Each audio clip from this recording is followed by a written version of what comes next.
Hello, welcome to the Art of the Oracle. You are here for a daily reading. This is the last reading for this week using the Kuan Oracle and the Archetypes by Krans. I'm also using the tarot for today is Chris Ann's Light Seer deck. So I've had this channel for a year and a half, almost 2 years now, and I am still very small channel. I read the cards because it's what I do every day, and I had received so many amazing gifts of cards and people telling me that I should, start a channel. And I work with energy therapies and alternative ways of working with energetics, including, the cards, and then I'm always learning. And so I would love to hear if you have any advice or things that you would like to see to possibly grow the channel a little bit more, because I'm going back and forth, and I have this is each year I go, should I clog the airways with what it is that I'm saying, or should I just close the channel altogether? So this is kind of where I am. I do it because I love it. I love tapping into the cards, and I feel a growth in me every day listening to the messages from the oracles. And I'm going to start that right now with Kuan Yin and ask what we most need to hear. So thank you, Kuan Yin and Alana Fairchild. What do we most need to know on this day? Okay, so I love when that happens, when I just open the deck and then cards literally just flip and show themselves. So these are the two cards. The Sacred River Yance. So for some reason, I'm thinking that this is where there's a lot of ancestral stuff here. So we're going to dive in and find out what that is. And then the 8 mortals. And so this, I know, is also about different lives. Interesting. So let's find out what the guidebook has to say, what Alana has to say about both of these. Really exciting. Okay, so the Sacred River Yance eternally flows and changes. Just as the river flows and changes course, you are evolving in your divine path. Veils and sheaths that once covered your soul light are being washed away. Cleansing by sacred water specifically indicates that your emotional life and your life direction are being purified and healed. Changes in the flow of energy within you and in the momentum of your life path unfolding are imminent. This is very exciting. You're growing and changing, and soon your life circumstances will reflect that. So are you like me? I've been, there's this thing that I've been wanting, that I'm wondering, why do I have this belief if, and then I tried to clear away the path myself, right? By healing my old wounds. And I think I should be doing all this anyway, but I do want to feel better and clearer in my own world, but also I want to get to my path. So I think this is really for all of us, right? So what I'm hearing is these, I'm going to go to the guidebook again. It says there are natural intuitive impulses that confirm your soul is going through a cleansing process as it brings more of its purity and expression onto the physical plane. Kuan Yin speaks as the soul of the sacred river now guides you to be kind to yourself during the changes and to honor your inner guidance. Okay, so trust. So we have heard that like over and over again, trust, trust, trust. And I believe that's true. And even I think one of the messages that I got today as I was going in and tapping in and connecting is that I need to really tap into my heart first and foremost.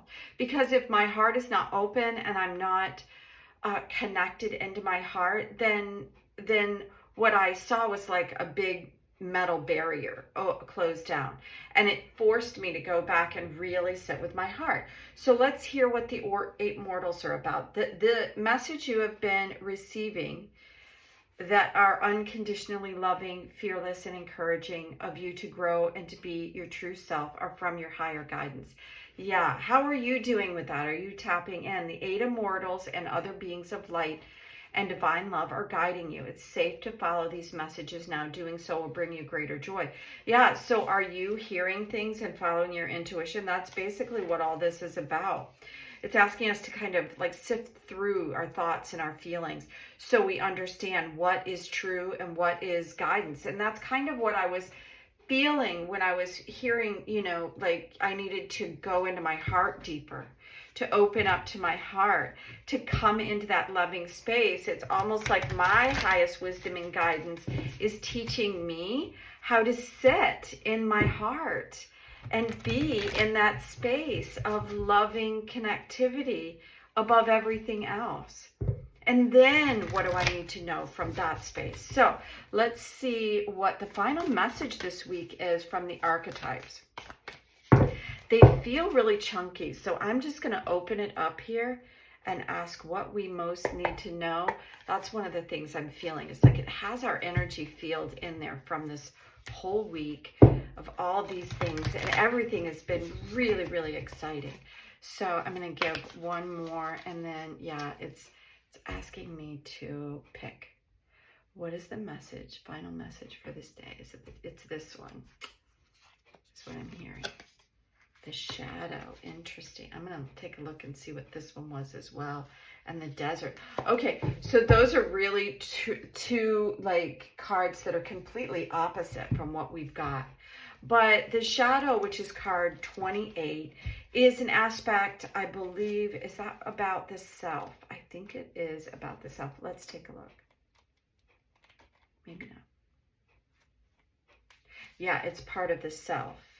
So this says, although every card in the archetype deck has a shadow potential, this card asks us to delve into the shadow itself and to really bring about purification and illumination and make an effort to understand that. And that was interesting because it kind of goes along with what I was feeling when I tapped in and I went to do what I normally do, and I hit up against a wall. And it forced me, and what I heard was step into your heart. So there's something about what I've been getting in the last couple of days about the importance of us raising our energetic level and coming from there. So let's continue with what it says. It is typically the case that our lofty pursuits of ascension and perfection is the very source of the shadow material itself. Well, that's very interesting. So remember I said there are things that I have been wanting. And so it's saying that possibly the thing that I really want is part of the shadow. And dare I say, part of the problem, right? So rather than getting to know the qualities and contents of our shadow, we kind of busy ourselves and avoid it altogether. When this card appears, it's time to take inventory of those things we've been denying. When your mind responds with kind of no anything but that, you're touching the shadows. So find support for this deep inner work and move toward the shadow with patience and compassion.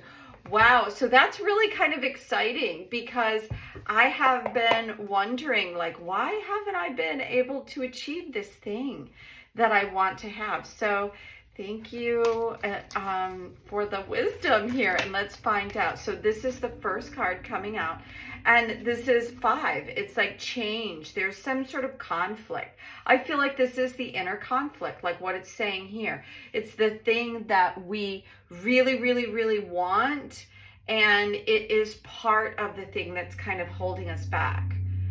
Or at least that's what I'm feeling in the message that I'm getting from the cards. Because all of these men, like the lower half of them are red, right? The elements of the fire energy itself, where you can look at the lower chakras and being attached to things on the earth and the earthly plane. And then the white, the upper part of these men here are all about like purity, right? That's what white represents, purity, cleanliness, right? Almost like It is higher thinking, and there is conflict, is what I'm seeing in this card for the first time, between the two. The higher wisdom, the guidance, the non-attachment, and the attachment. And what is it that we're really fighting for, or what is the limitation that we're putting on ourselves? The disconnect between the two, if you will. So thank you for those messages. Let's see what else we have.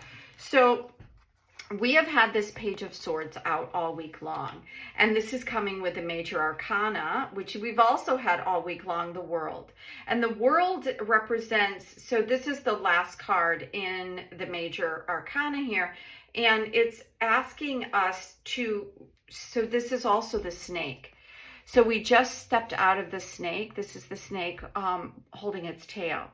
This is like the world that we have been in, right? Of transformation. There's this beautiful symbols all around here. So we've been in this world of transformation. And as you can see, all the chakras here are represented going into the higher elevations in the mind. And that's what it's asking us to do, is to understand, yes, we've been in this world of transformation. Now I feel like, this is what I heard in my head, now it's the world of illumination. No longer transformation, but illumination, going in the light, which is, I think, why that we have had the Page of Swords. It represents higher thinking, and it represents, because it's the page, which is a relatively new energy. He's gone through 1 through 10, and now he's working to embody what the lessons are that he has learned. And he's still young enough where he's still, you know, like unsure, but he is being guided by what he has just gone through. And I think that that's the reason why the Page of Swords is coming in, and has come in literally, I think, maybe every reading this week. So I'm going to ask, is there anything else? Final messages, please. Okay. So I'm hearing, like, I feel like this is too many cards. So I'm going to put this back in the deck and ask if there is anything else, please. Okay. Wow. So yeah, this is about the focus. Like, where are you focusing your energy? And as you can see, there's the light, and we have almost like this, the rainbow of all these different colors coming in, right? From red to purple, and a focused energy is what's wanting.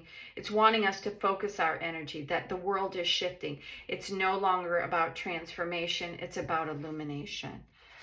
Okay, and lastly, so this 4 of Swords, again, so you can see that we have 2 Wands energy, which is around our energy, the energetics of how we're moving forward, that second chakra energy that is about the fire, which is what we are moving into, this fire which feels transformative. But I'm hearing that it's not necessarily to transform, but yes, a burning away of everything, but an illumination. It's like when somebody puts a fire underneath you and you're propelled forward, right? When the heat of something rises into this new illumination.